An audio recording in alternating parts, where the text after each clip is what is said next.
हिमालय की गोद में छिपा था एक ऐसा राज्य जहां का राजकुमार इतना बहादुर था कि देवता भी डरते थे। लेकिन एक दिन सब कुछ बदल गया। जानने के लिए दोस्तों पूरी कहानी देखिए। नमस्कार दोस्तों, कथा कुंज में आपका स्वागत है। दोस्तों, कृपया चैनल को सब्सक्राइब करें। कमेंट में यह बताएं कि आप ये कहानी कहां से देख रहे हैं। चलिए कहानी शुरू करते हैं। स्वर्ग के देवलोक में इंद्रदेव की सभा सबसे अधिक भव्य होती थी। वहां अप्सराएं अपने नृत्य से सभी को मंत्रमुग्ध कर देती थीं। उनमें सबसे सुंदर और कुशल नृत्यांगना थी उर्वशी। उसकी मुस्कान अमृत जैसी मीठी थी और नृत्य देखकर देवता भी ठहर जाते थे। उर्वशी कभी कभी पृथ्वी पर आया करती थी। वह मानवों के बीच घूमना, नदियों में स्नान करना और प्रकृति का आनंद लेना पसंद करती थी। स्वर्ग के नियमों के अनुसार वह छिपकर आती और वापस लौट जाती। तेरा राहमी। पृथ्वी पर हिमालय की तलहटी में एक छोटा लेकिन समृद्ध राज्य था, काशीराज। यहाँ के राजा महाराज धर्मसेन न्यायप्रिय और प्रजावत्सल थे। उनके इकलौती संतान थे राजकुमार वीरसेन। वीरसेन युवा, बहादुर और कुशल धनुर्धर थे। वह जंगलों में शिकार करना, घोड़ों पर सवार होकर घूमना और प्रकृति से प्रेम करना बहुत पसंद करते थे। उनका हृदय साफ था और वे हमेशा सत्य और धर्म के मार्ग पर चलते थे। राज्य की प्रजा उन्हें बहुत चाहती थी। गांव बढ़ रहे थे। एक दिन गर्मियों की सुबह उर्वशी स्वर्ग से पृथ्वी पर उतरी। वह हिमालय के एक एकांत झरने के पास पहुंची, जहां पानी क्रिस्टल जैसा साफ था। चारों ओर घने जंगल थे और फूलों की खुशबू हवा में घुली हुई थी। उर्वशी ने अपने दिव्य वस्त्र उतारे और झरने में स्नान करने लगी। उसकी त्वचा चंद्रमा की किरणों जैसी चमक रही थी और बाल पानी में लहरा रहे थे। वह गुनगुना रही थी और प्रकृति के साथ एक हो गई थी। उसी समय राजकुमार वीरसेन शिकार पर निकले थे। उनका घोड़ा जंगल के रास्ते दौड़ रहा था। अचानक उन्हें झरने की आवाज सुनाई दी। वे उत्सुक होकर उस ओर बढ़े। जब वे झरने के पास पहुंचे तो उन्होंने उर्वशी को देखा। वीरसेन ठहर गए, उनकी आंखें चौड़ी हो गईं। उन्होंने कभी इतनी दिव्य सुंदरता नहीं देखी थी, लेकिन वे सज्जन थे। उन्होंने तुरंत नजरें झुका लीं और पीछे हटने लगे। उर्वशी ने उन्हें देख लिया। वह मुस्कुराई और बोली, हे मानव, तुम यहाँ क्या कर रहे हो? तुमने मुझे देख लिया है। वीरसेन ने विनम्र स्वर में कहा, क्षमा करें देवी, मैं शिकार पर था। मुझे नहीं पता था कि यहाँ कोई है। मैं अभी चला जाता हूँ। उर्वशी उसकी सौम्यता और बहादुरी से प्रभावित हुई। बोली, रुकिए, तुम्हारा हृदय शुद्ध है। मैं कोई साधारण स्त्री नहीं हूं। मैं स्वर्ग की अप्सरा उर्वशी हूं। वीरसेन ने आश्चर्य से उसकी ओर देखा। दोनों की नजरें मिलीं और उस पल में कुछ जादू सा हो गया। उर्वशी को लगा जैसे उसने मानव जगत में कुछ अनोखा पा लिया है, और वीरसेन का दिल उर्वशी की दिव्यता पर मोहित हो गया। यह उनकी पहली मुलाकात थी, जो उनके जीवन की दिशा बदलने वाली थी। उस पहली मुलाकात के बाद उर्वशी स्वर्ग लौट तो गई, लेकिन उसका मन पृथ्वी पर ही रह गया। वह रात भर इंद्र सभा में नृत्य करती रही, लेकिन उसकी आंखों में वीरसेन का चेहरा घूमता रहा। उसकी सौम्य मुस्कान, उसकी विनम्रता, सब कुछ उसे बार बार याद आता रहा। दूसरी ओर वीरसेन महल लौटे तो नींद नहीं आई। वे छत पर बैठे चांद को देखते रहे और सोचते रहे कि क्या वह सब सपना था या सच में कोई देवकन्या उनसे मिली थी। कुछ दिनों बाद उर्वशी फिर पृथ्वी पर आई। इस बार वह जानबूझकर उसी झरने के पास पहुंची। उसे विश्वास था कि वीरसेन फिर आएगा, और ऐसा ही हुआ। वीरसेन रोज उस जगह आने लगे थे, जैसे कोई आकर्षण उन्हें खींचता हो। जब दोनों फिर मिले तो पहले से ज्यादा खुशी हुई। उर्वशी ने कहा, तुम फिर आए? वीरसेन ने मुस्कुराकर कहा, आपकी याद मुझे यहां खींच लाई। दोनों हंस पड़े। उस दिन से उनकी मुलाकातें नियमित हो गईं। उर्वशी हर कुछ दिनों में पृथ्वी पर उतरती और वीरसेन उसका इंतजार करते। दोनों जंगल के गहराई में, नदी किनारे या चांदनी रातों में मिलते, बातें करते।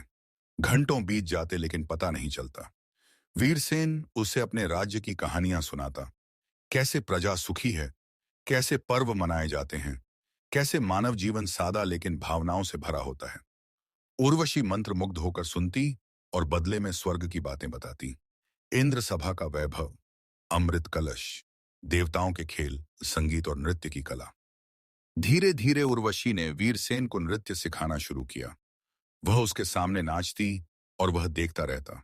फिर वह भी कोशिश करता। दोनों हंसते, गिरते, फिर उठते। उर्वशी उसे अदृश्य करने की अपनी शक्ति से कभी स्वर्ग की एक झलक दिखाती। वह बादलों पर चलते फूलों के बगीचे देखता और आश्चर्य करता। एक बार वीरसेन ने उसे राज्य के मेले में ले गया। वहां मानव उत्सव देखकर उर्वशी बहुत खुश हुई। उसने साधारण वस्त्र पहने और लोगों के साथ नाची गाई। वीरसेन उसे दूर से देखता और मन ही मन कहता कि आज उसका राज्य स्वर्ग बन गया। उनका प्रेम दिन प्रतिदिन गहरा होता गया। अब मुलाकातें सिर्फ बातें नहीं रह गईं। दोनों एक दूसरे का हाथ थामते, लंबी सैर करते, नदी में पांव डालकर बैठते। उर्वशी अपने लंबे बाल खोल देती और वीरसेन उन्हें सहलाता। दोनों एक दूसरे की आंखों में खो जाते। उर्वशी ने वीरसेन को चेतावनी दी कि अप्सराओं को मानव से प्रेम करना वर्जित है। यदि इंद्रदेव को पता चला तो बड़ा दंड मिलेगा। लेकिन वीरसेन ने कहा, मुझे किसी दंड का डर नहीं। आप मेरे जीवन का सबसे सुंदर हिस्सा हैं। मैं आपको खो नहीं सकता। उर्वशी भी अब स्वर्ग में मन लगाकर नहीं रह पाती थी। वह सभा में नृत्य करती, लेकिन दिल पृथ्वी पर होता। दोनों ने गोपनीयता बनाए रखी। कोई तीसरा व्यक्ति नहीं जानता था, लेकिन उनका प्रेम इतना गहरा हो चुका था कि अलग होना असंभव लगता था। हर मुलाकात में वे एक दूसरे से वादा करते कि चाहे कुछ भी हो, वे साथ रहेंगे। यह प्रेम अब सिर्फ आकर्षण नहीं था। यह दो अलग संसारों का मिलन बन चुका था, जो आगे बड़े संकट की ओर बढ़ रहा था। स्वर्ग में इंद्र की सभा में एक दिन गंधर्वराज नारद पहुंचे। वे हमेशा की तरह देवताओं को नवीनतम समाचार सुनाने आए थे। नारद ने मुस्कुराते हुए कहा, देवराज, उर्वशी का नृत्य आज कुछ अलग सा लग रहा है, जैसे उसका मन यहां न हो। इंद्र ने भौहें चढ़ाई और पूछा, क्या मतलब? नारद बोले, मैंने देखा है, वह बार बार पृथ्वी की ओर देखती है और लौटकर भी उदास रहती है। शायद कोई मानव उसके मन को बांध रहा है। इंद्र क्रोधित हो उठे। अप्सराओं को मानव से प्रेम करना सख्त मना है। यह स्वर्ग के नियमों का उल्लंघन है। उन्होंने तुरंत अपने दूतों को आदेश दिया, जाओ पता करो सच क्या है। दूतों ने पृथ्वी पर जाकर छिपकर देखा और लौटकर बताया कि उर्वशी एक मानव राजकुमार वीरसेन से मिलती है। दोनों का प्रेम गहरा है। इंद्र का क्रोध आग बन गया। उन्होंने उर्वशी को तुरंत सभा में बुलाया। उर्वशी जब सभा में आई तो इंद्र ने गरज कर कहा, उर्वशी, तुमने स्वर्ग का अपमान किया है। मानव से प्रेम यह पाप है। उर्वशी ने सिर झुकाकर कहा, देवराज, मैंने नियम तोड़े हैं, लेकिन यह प्रेम मेरी इच्छा से नहीं हुआ। यह तो हृदय की पुकार है। इंद्र ने कहा, अब दंड भुगतोगी। तुम पृथ्वी पर नहीं जा सकोगी। सभा में नृत्य करो और अपना मन मारो। उर्वशी दुखी मन से लौट गई। अब वह स्वर्ग में कैद सी हो गई थी। पृथ्वी पर वीरसेन हर रोज झरने पर जाते, लेकिन उर्वशी नहीं आती। दिन बीतते गए, वीरसेन बेचैन हो उठे। वे रात भर जागते, सोचते कि उर्वशी को क्या हुआ। उन्होंने राज्य के काम छोड़ दिए। प्रजा चिंतित हो गई। एक दिन वीरसेन ने फैसला किया कि वे तपस्या करेंगे, किसी ऋषि से मदद लेंगे। वे हिमालय के ऊंचे जंगल में चले गए। वहां एक प्राचीन गुफा में बैठकर शिवजी की तपस्या शुरू की। दिन रात एकाग्र चित्त होकर झप करते रहे। भोजन त्याग दिया। शरीर कमजोर होने लगा, लेकिन मन दृढ़ था।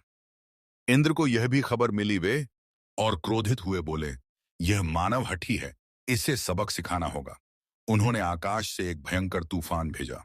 काशीराज में बादल गरजे, बिजलियां कड़ी, नदियां उफन गईं।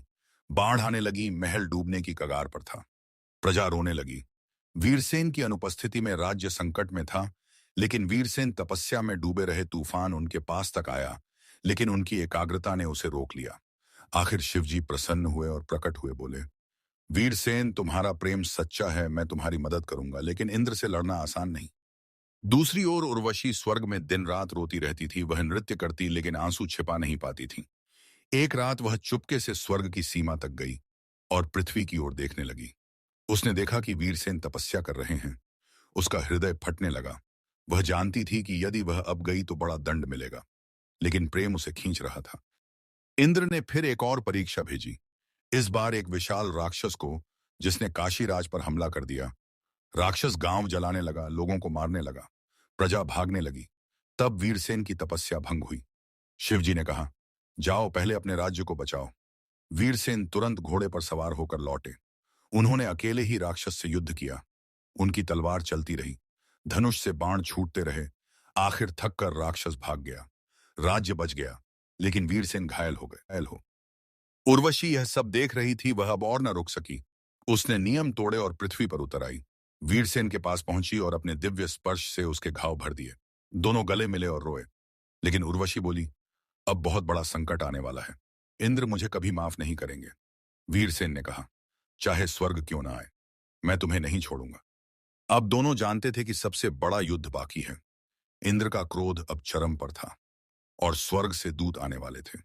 यह प्रेम अब दो संसारों के बीच युद्ध बन चुका था, जो आगे और भयंकर होने वाला था। उर्वशी की पृथ्वी पर वापसी की खबर आग की तरह स्वर्ग में फैल गई। इंद्रदेव का क्रोध अब सीमा पार कर चुका था। उन्होंने अपनी सभा बुलाई और गरज कर कहा, यह अप्सरा अब स्वर्ग की नहीं रही। इसने नियम तोड़े हैं, अब इसे श्राप मिलेगा। जो कोई अप्सरा मानव से प्रेम करेगी, वह स्वर्ग हमेशा के लिए खो देगी और पृथ्वी पर साधारण मानव बनकर रहेगी। इंद्र ने अपना वज्र उठाया और श्राप देने को तैयार हुए। उसी समय उर्वशी और वीरसेन जंगल के उस झरने के पास बैठे थे। उर्वशी रो रही थी। बोली, वीरसेन, अब समय आ गया है, मुझे वापस जाना होगा। यदि मैं यहां रुकी तो इंद्र मुझे श्राप दे देंगे। मैं अमृता खो दूंगी, स्वर्ग खो दूंगी और सदा के लिए मानव बन जाऊंगी। वीरसेन ने उसका हाथ थामा और कहा, यदि ऐसा होना है तो हो जाए। मैं तुम्हारे बिना जी नहीं सकता। तुम मानव बनो, मैं तुम्हें अपना पूरा जीवन दूंगा। हम साथ रहेंगे, चाहे कितने भी कष्ट आएं। उर्वशी ने आंसू पोंछे और कहा, लेकिन इंद्र, मुझे जबरन ले जाएंगे, वे दूध भेजेंगे या खुद आएंगे। हम भाग नहीं सकते। वीरसेन ने दृढ़ स्वर में कहा, भागना नहीं, लड़ना है। मेरा प्रेम कमजोर नहीं कि छिप जाए। मैं इंद्रदेव से खुद बात करूंगा। दोनों गले लगे और उस रात चांदनी में बैठकर भविष्य की कल्पना करने लगे। लेकिन दोनों के मन में डर था कि कल सुबह क्या होगा। अगली सुबह स्वर्ग से भयंकर आवाज गूंजी। आकाश में बादल गरजे और इंद्र का रथ दिखाई दिया। उनके साथ हजारों देव सैनिक थे। वज्र चमक रहा था। इंद्र ने गरज कर कहा, उर्वशी, तुरंत मेरे साथ चलो। यह मानव तुझे बहका रहा है। उर्वशी ने वीरसेन का हाथ कसकर पकड़ा और कहा, नहीं देवराज, मैं अपने प्रेम के साथ रहूंगी। आप मुझे श्राप दे दें, लेकिन मैं वीरसेन को नहीं छोड़ूंगी। इंद्र हंसकर बोले, अच्छा, तो यह मानव इतना हठी है। उन्होंने अपना वज्र उठाया और वीरसेन पर फेंकने को तैयार हुए। उर्वशी बीच में आ गई, बोली, यदि आप वज्र फेंकेंगे तो पहले मुझे मारना होगा। इंद्र रुक गए, लेकिन क्रोध और बढ़ गया। उन्होंने दूतों को आदेश दिया, इस मानव को बांध कर ले आओ और उर्वशी को जबरन रथ में डालो। देव सैनिक पृथ्वी पर उतरे, उनकी तलवारें चमक रही थीं। वीरसेन ने अपना धनुष उठाया, बोले, उर्वशी पीछे हटो, आज मैं स्वर्ग की सेना से लड़ूंगा। उर्वशी ने भी अपनी दिव्य शक्ति से एक चमकदार खड्ग बनाया और बोली, मैं अकेले तुम्हें नहीं लड़ने दूंगी, हम साथ हैं। दोनों कंधे से कंधा मिलाकर खड़े हो गए। देव सैनिक आगे बढ़े, लेकिन कोई भी उनके पास पहुंचने की हिम्मत नहीं कर रहा था, क्योंकि उर्वशी की दिव्य आभा अभी बाकी थी। इंद्र ने ऊपर से देखा और कहा, यह प्रेम बहुत गहरा है, लेकिन नियम नियम होते हैं। उन्होंने श्राप की घोषणा की, उर्वशी, तुम अब से मानव हो, तुम्हारी अमृता जा रही है, तुम्हारा स्वर्ग से संबंध टूट रहा है। जैसे ही श्राप पूरा होने वाला था, आकाश में एक और तेज रोशनी चमकी। शिवजी का त्रिशूल दिखाई दिया। शिवजी प्रकट हुए और बोले, इंद्र रुक जाओ, यह प्रेम सच्चा है, इसे श्राप मत दो।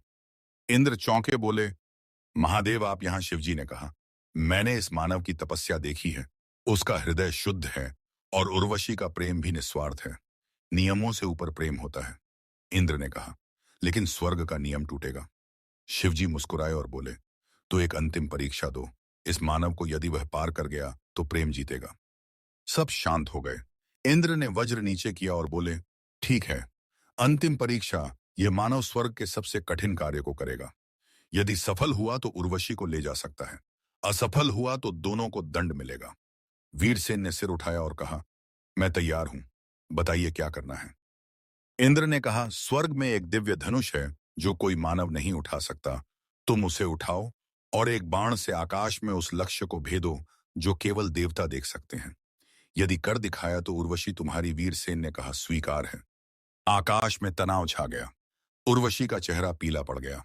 वह जानती थी कि यह कार्य लगभग असंभव है, लेकिन वीरसेन की आंखों में दृढ़ता थी। अब सबकी नजरें उस अंतिम युद्ध पर टिकी थीं, जो प्रेम और नियमों के बीच होने वाला था। इंद्रदेव ने अपना रथ स्वर्ग की ओर मोड़ा और बोले, मानव मेरे पीछे आओ, परीक्षा अब शुरू होती है। वीरसेन ने उर्वशी की ओर देखा। उसकी आंखों में आंसू थे, लेकिन मुस्कान भी बोली, जाओ मेरे प्रेमी, तुम जीत कर लौटोगे। वीरसेन ने अपना धनुष कंधे पर रखा, घोड़ा सजाया और इंद्र के रथ के पीछे चल पड़े। उर्वशी पृथ्वी पर अकेली खड़ी रह गई। उसका हृदय धड़क रहा था।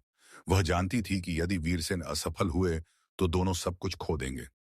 स्वर्ग के द्वार खुले। वीरसेन पहली बार देवलोक में पहुंचे, चारों ओर अमृत की खुशबू, बादलों के महल और दिव्य प्रकाश था। देवता दूर से देख रहे थे, कुछ को तरस आ रहा था, कुछ क्रोध। इंद्र ने उन्हें अपनी सभा के बीच ले जाकर खड़ा किया। वहां एक विशाल स्वर्ण मंच पर वह दिव्य धनुष रखा था, जो इतना भारी था कि सैकड़ों देवता भी मिलकर नहीं उठा पाते थे। उसका नाम था पिनाक। केवल महादेव ही उसे उठा सकते थे। इंद्र ने कहा, यही है वह धनुष, इसे उठाओ और इसकी प्रत्यंचा चढ़ाओ। फिर आकाश में उस लक्ष्य को देखो जो केवल देव नेत्रों से दिखता है। उसे एक बाण से भेदो। यदि कर दिखाया तो उर्वशी, तुम्हारी सभा में हंसी की लहर दौड़ गई। कोई बोला, यह मानव तो धनुष छू भी नहीं पाएगा। वीरसेन आगे बढ़े। उन्होंने धनुष की ओर हाथ बढ़ाया। जैसे ही उंगलियां छुई, धनुष हल्का सा हिला। सभी चौंक गए। वीरसेन ने दोनों हाथों से पकड़ा और धीरे धीरे उठाया। पहले घुटने तक, फिर कमर तक, फिर कंधे तक। पूरा धनुष उठ गया। सभा शांत हो गई। इंद्र की आंखें फैल गईं। वीरसेन ने प्रत्यंचा चढ़ाई। आवाज गूंजी जैसे आकाश फट रहा हो। अब लक्ष्य आकाश में एक छोटा सा प्रकाश बिंदु दिखाई दिया, जो हजारों योजन दूर था और हर पल गायब हो जाता था। साधारण नेत्रों से दिखना असंभव था। वीरसेन ने बाण संधान किया। उनकी आंखें बंद हुई, मन में केवल उर्वशी का चेहरा था। प्रेम की शक्ति उनके हाथों में आ गई। बाण छूटा, वह सीधा गया, तेजी से प्रकाश को चीरता हुआ और लक्ष्य को भेद कर आगे निकल गया। आकाश में दिव्य फूल बरसने लगे। सारी सभा स्तब्ध रह गई। इंद्र का मुंह खुला रह गया। वे कुछ बोल नहीं पाए। तभी महादेव शिवजी फिर प्रकट हुए और हंसकर बोले, इंद्र, मैंने कहा था ना, यह प्रेम सच्चा है। यह मानव सामान्य नहीं, इसका हृदय मेरे समान शुद्ध है। तुम हार गए देवराज, अब नियम बदलो। इंद्र लज्जित हो गए। उन्होंने वज्र नीचे रखा और बोले, महादेव, आपकी बात सत्य है। मैंने प्रेम की शक्ति को कम आंका। यह मानव विजेता है।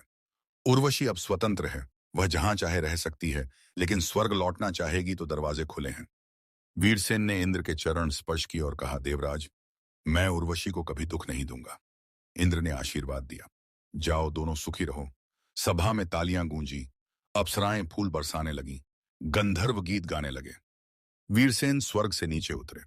उर्वशी अभी भी झरने के पास इंतजार कर रही थी। जैसे ही उसने वीरसेन को देखा, दौड़कर गले लग गई।